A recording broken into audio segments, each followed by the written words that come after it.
Chegaram os resultados da Petrobras do terceiro trimestre de 2025. E a pergunta que não quer calar é: afinal, o trimestre foi bom? Pois é, com tudo que a gente viu no mercado, fica essa dúvida no ar. Para a gente entender de verdade, vamos ter que olhar de perto o que os números estão dizendo. Então, vamos lá.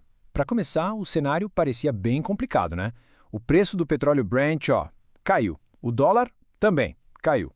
E aí a gente pensa, para uma empresa como a Petrobras que vende petróleo para o mundo todo, a conta parece simples. Preço menor, dólar mais baixo, isso tinha tudo para ser um resultado ruim, não é mesmo? Só que é aí que a coisa fica interessante. Dá uma olhada nessa contradição. De um lado, a gente tem o Brent e o dólar caindo. Do outro, a Petrobras me vem com receita e lucro líquido subindo em comparação com o trimestre passado. Ué, como assim? Como é que isso aconteceu?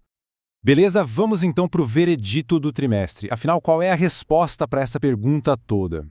E a resposta é sim, o trimestre foi bom. Mesmo com esse cenário todo desafiador lá fora, a Petrobras não só conseguiu números positivos, como ainda por cima surpreendeu, vindo um pouquinho acima do que o pessoal do mercado estava esperando. Tá, mas bom quanto? Vamos dar uma olhada nos números que mostram isso na prática. Olha só essa tabela. O que importa pra gente aqui é a comparação com o trimestre anterior, o segundo de 2025. A receita de vendas, por exemplo, subiu 7,4%. O EBITDA ajustado, que é basicamente a capacidade de gerar caixa da operação, cresceu ainda mais, 12,5%. E o lucro líquido, um salto de 23%. É um baita crescimento, né? Certo, os números foram bons. Mas qual foi o segredo? O que fez esses resultados acontecerem mesmo com o cenário ruim? A gente volta para aquela pergunta-chave. Se o preço do petróleo e o dólar caíram, como raios a receita subiu? A mágica não está no preço, não. A resposta está no volume. É bem simples, na verdade. A Petrobras produziu e vendeu mais. Mais petróleo, mais derivados. Foi aquela estratégia clássica de ganhar na quantidade, já que o preço não estava ajudando. É isso aí. A frase que define o trimestre é essa. Mais produção conseguiu compensar os preços menores. Uma coisa superou a outra. Ok, mas e aí? O que isso tudo nos mostra sobre a força da Petrobras como negócio? Olha, essa frase aqui mata a charada. O principal destaque foi justamente a resiliência do modelo de negócio dela. Ou seja, a capacidade de se virar e entregar resultado bom mesmo quando o mar não está para peixe. E essa resiliência toda vem de onde? Basicamente de 3 pontos.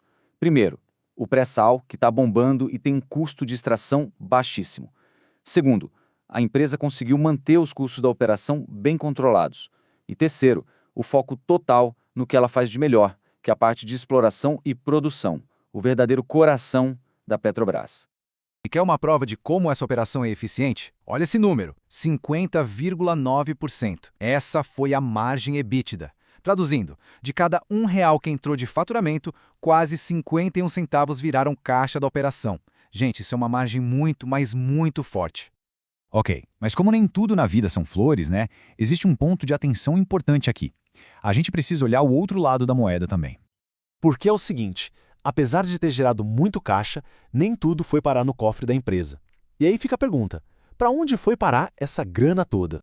A resposta está aqui. Investimentos. A empresa investiu pesado. Foram 5,5 bilhões de dólares no trimestre. E o que realmente chama a atenção é que ela pisou fundo no acelerador, sabe? Foi um aumento de mais de 20% em relação ao trimestre passado e também ao ano anterior. Foi um gasto bem maior do que o mercado estava imaginando.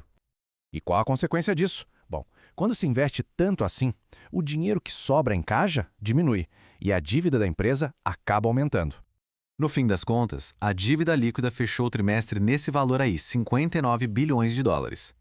Agora, calma lá. Para a gente ter uma ideia, a relação entre a dívida e o que a empresa gera de caixa, esse indicador de 1,5 vezes, ainda é super saudável. Não é motivo para pânico, não. O ponto de atenção, o sinal amarelo, é ver essa dívida crescendo. É algo para ficar de olho nos próximos trimestres, com certeza.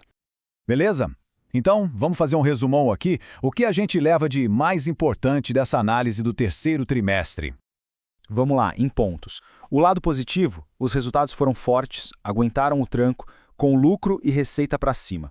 O motor que fez isso acontecer, mais produção que compensou os preços baixos. A força do negócio, aquela eficiência operacional gigante com o pré-sal brilhando.